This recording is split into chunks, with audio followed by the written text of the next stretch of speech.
everybody. Welcome back to Makeupless Monday. This is surreal to be with these girls in a Makeupless Monday video, but I did wear makeup.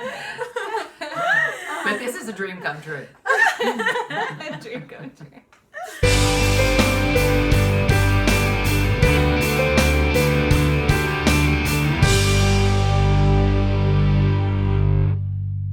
Hi everyone! Hey, welcome Hi. back to our Makeupless Monday. We're his own. We're a band and ministry out of Nashville, Tennessee, and today we have a really special guest, Judy Klein, my mom. And she is a Catholic theologian, author, and speaker. You can check out her ministry, which is memorariministries.com. And we wanted to ask her today to share how has the concept of feminism changed through the years? Well, it has changed quite a bit, actually, girls. The first wave of feminism that came through, which was more around the time of the 1800s, really was centered around women getting the right to vote, having the right to work, and having the right to education. And that's what they wanted. When the 20th century came along, things became more radicalized. Second wave feminism really started to be in the 60s, and around the time of the advent of the birth control pill and the access of contraception on a wide scale and access to abortion sort of simultaneous with that. It became more about demanding the right to control your body. Or feminism today is so centered around the right to abortion. Mm-hmm. But it's interesting to go back and read what the first wave feminists like Elizabeth Cady Stanton and Susan Anthony and some other of the leaders of the original feminist movement were overtly and vocally against abortion, and they never saw that as part of what it meant to have the right to be a woman or to be, to really be a woman.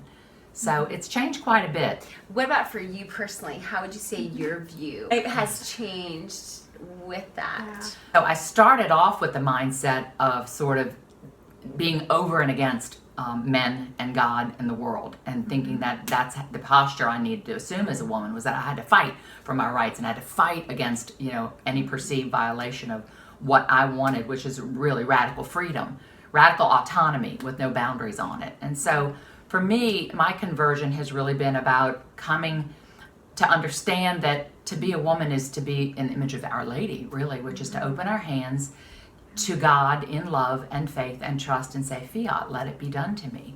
Our Lady's cry, let it be done to me, is the exact opposite cry of radical feminism today, which is, it will not be done to me. You won't do it to me.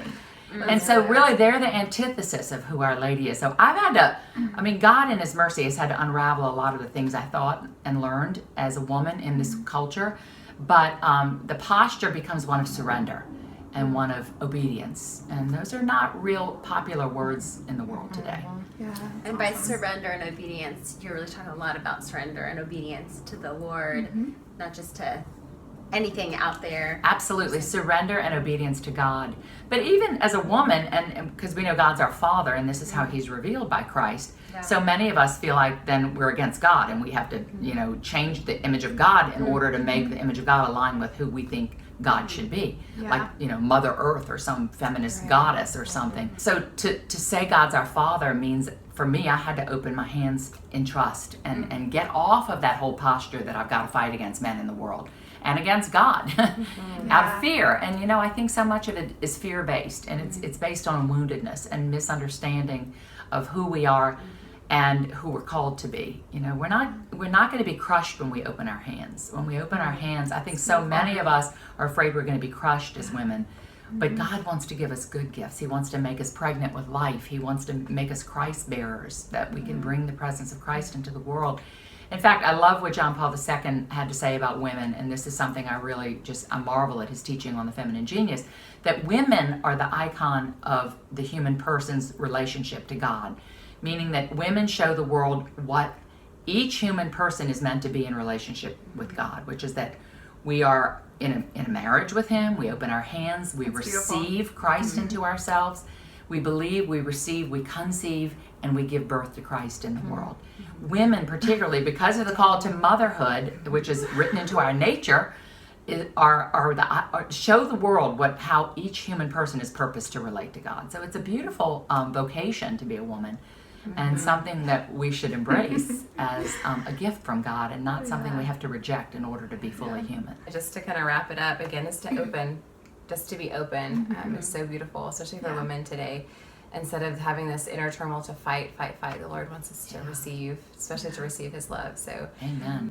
Come find us on social media, Facebook and Instagram at Be His Own, and Twitter at Be His Own Music.